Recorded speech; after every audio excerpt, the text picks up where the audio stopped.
Kembali ke yang tadi, Bapak selamatkan Allah. Surah Al-Fajr, irji'i, wahai jiwa yang tenang. Maka yang dipanggil di ayat ini hanya orang-orang yang sudah istiqomah berzikir. Sayyiduna Ibnu Abbas radhiyallahu taala anhuma mengatakan ayat ini adalah tiket orang ketika sakaratul maut. Tiket orang sakaratul maut. Jadi kalau ada orang meninggal nih, lalu turun ayat ini kepadanya, surga. Siapa mereka yang dipanggil ini? Mereka yang hari-harinya, setiap nafasnya selalu berusaha mengingat Allah Subhanahu wa ta'ala. Dapat tiket dia, tiket pulang kampung kepada Allah Subhanahu wa ta'ala. Jadi tubuh ini pulang ke tanah. Tubuh ini kan tanah semua, Pak. Ya, tanah semua. Ini coba lihat Bapak yang dulu cakep, ya. Bapak ini dulu cakep-cakep kayaknya nih. Sekarang udah mulai keriput kan? Dia kena gravitasi, Pak. Tanah minta dia. Tanah bilang ente kembali kepadaku. Jadi tanah manggil, wahai tubuh yang dariku, kembalilah kepadaku. Tapi roh kita dipanggil oleh si peniup roh. Siapa yang meniupkan, menghembuskan roh ke dalam diri kita? Allah. Maka Allah akan panggil, wahai roh yang aku hembuskan, kembalilah kepadaku. Kalau nggak tahu jalan pulang, gimana caranya? Dan jalan pulangnya adalah ma'rifatullah, mengenal Allah lalu zikir. Udah dua itu aja. Nggak punah. Dua perangkat ini jadi kayak sayap. Satu ma'rifatullah, satu zikrullah. Punya dua sayap ini terbang kita Pak nanti. Nah, diteruskan oleh ayat itu. Kembalilah kepada Allah dengan dua makom. Radiyah, mardiyah. Nah, ini secara makom dari sisi Allah. Tapi dari sisi kita dibalik. Mardiyah dulu baru radiyah. Nah, tapi beberapa ulama kita tidak mempermasalahkan itu. Radiyah diartikan jiwamu ridho. Mardiyah, jiwamu diridhoi. Saya kalau sudah ridho sama seseorang, dia mau buat salah aja nggak apa-apa kan? Ya kan? Kita kalau udah sayang sama anak kita lempar kita pakai ini Pak. Mau kita balas ngelempar dia? Enggak kan? Inilah makomnya Ahlul Badar. Ahlul Badar, ya, yang 313 itu apa kata Allah? Ya, lewat lisan Nabi. I'malu ma syi'tum. Udah kamu buat apa yang kamu mau. Allah pasti ampuni. Maksudnya apa ini? Apakah ayat ini nyuruh mereka maksiat? Enggak. Karena nur di kolbunya sudah jadi ridha, radiyah, mardiyah. Maka Ahlul Badar ini yang bisa mengalahkan orang-orang kafir ribuan, mereka cuma 313 orang. Itu Allah kasih kebebasan. Karena mereka sudah selesai dengan nafsiyahnya. Yang bikin kita durhaka kan nafsiyah ini Pak, jiwa. Jiwa ini bikin kita durhaka, hawa nafsu. Hawa nafsunya udah tunduk dengan ruhnya. Maka kata Allah, sekarang kamu buat apa yang kamu suka. Kalaupun mereka terjebak maksiat, pasti kembali. Siapa contoh sahabatnya? Nu'aiman. Pada dengar? Nu'aiman itu, dia perannya dua. Ya. Pemabuk. Suddenly, I couldn't believe such a lie. Tapi suka bikin lucu. Yang bisa bikin gigi Nabi kebuka dengan senyum dan tertawa, cuma Nu'aiman. Tapi orang ini, Nabi wafat, dia suka mabuk Pak. Di zaman Umar, sahabat-sahabat yang lain bilang, ya Umar, kok ente nggak bunuh aja nih orang gitu. Ya, di satu riwayat dikatakan, hei Umar, kenapa kamu nggak mengutuk orang ini? Apa jawab Umar? La, fa innallaha yuhibbuhu. Ya. Di riwayat lain, fa innahu yuhibbullah wa rasulah. Fa innahu yuhibbullah wa rasulah. Dia ini cinta Allah dan Rasulnya. Ya. Atau Allah dan Rasul cinta dia. Gitu. Inilah doanya Abul Hasan Syadzili, guru dari gurunya Imam Nu'ta'ilah, pengarang Hikam. Di sini ada kajian kitab Al-Hikam, Pak. Belum ya? Pengarang kitab Al-Hikam punya guru namanya Al-Mursi. Al-Mursi punya guru namanya Abul Hasan Syadzili. Apa kata beliau? Ya Allah, jika aku salah, jadikan salahku salah orang yang engkau cintai. Aku sudah engkau cintai, lalu aku terjebak salah. Kira-kira gimana? Dimaafin gak? Dimaafin.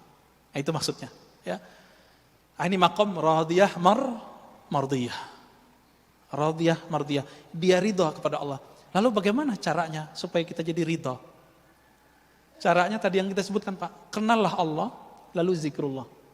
Nah, Allah bagaimana yang kita harus kenal?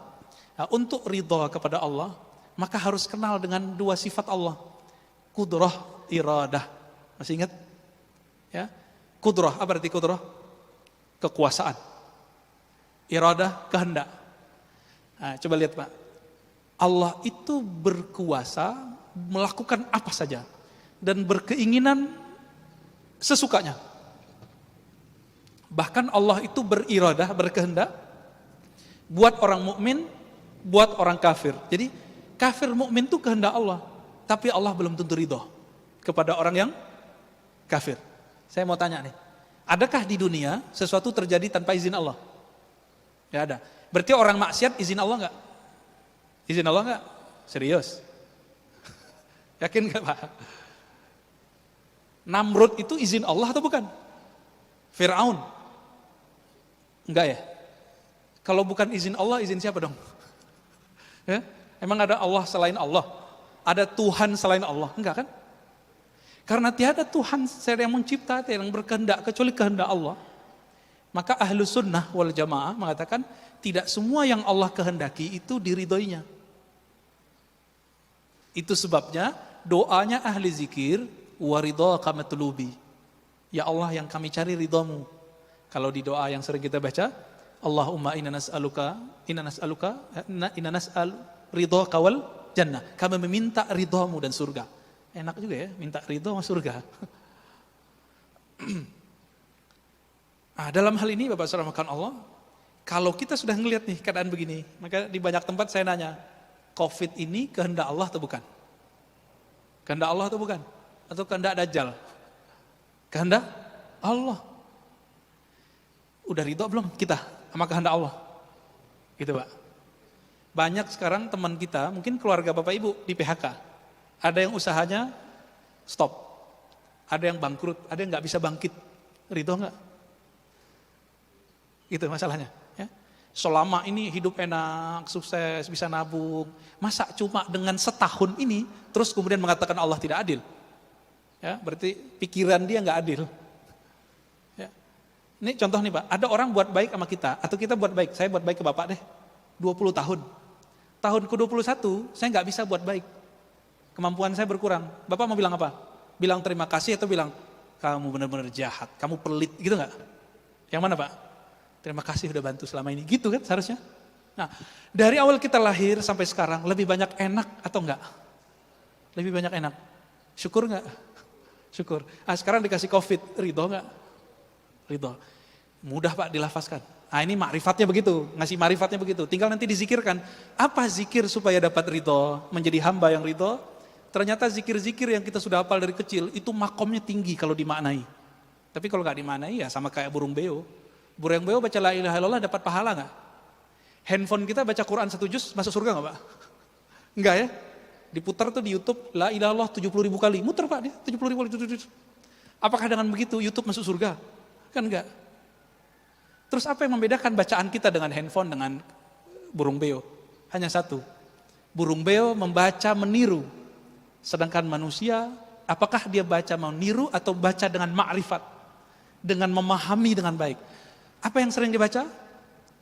Raditu billahi robba, wa bil islami dina, wa bi muhammadin nabiyya. Sudah hafal kan itu? Itu ada di Sahih Bukhari Pak, sama Sunan Abu Daud. Aku ridha Allah sebagai Rabbku. Amalan dari kecil, ternyata itu supaya kita sampai ke makom yang tinggi, dibaca ini pagi 3 kali, dibaca sore 3 kali, dimaknai. Ya Allah, apapun kehendakmu hari ini, aku ridha. Coba dimaknai Pak. Raditu billahi robba. Coba baca sama-sama. Saya langsung ijazahkan ini. Ya. Raditu billahi robba. Ya Allah, apapun kehendakmu hari ini, aku ridha. Udah itu ditanamkan.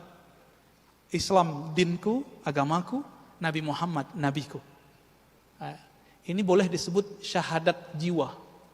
Jadi jiwa kita syahadatnya itu Pak. Kalau asyhadu alla ilaha Husnudzon kami Anda adalah hamba. Kalau asyhadu alla ilaha illallah itu syahadat lisan. Allah itu syahadat kolbu. Makanya ahli kolbu itu zikirnya apa? Allah. Di kolbunya. Bukan pakai lisan itu.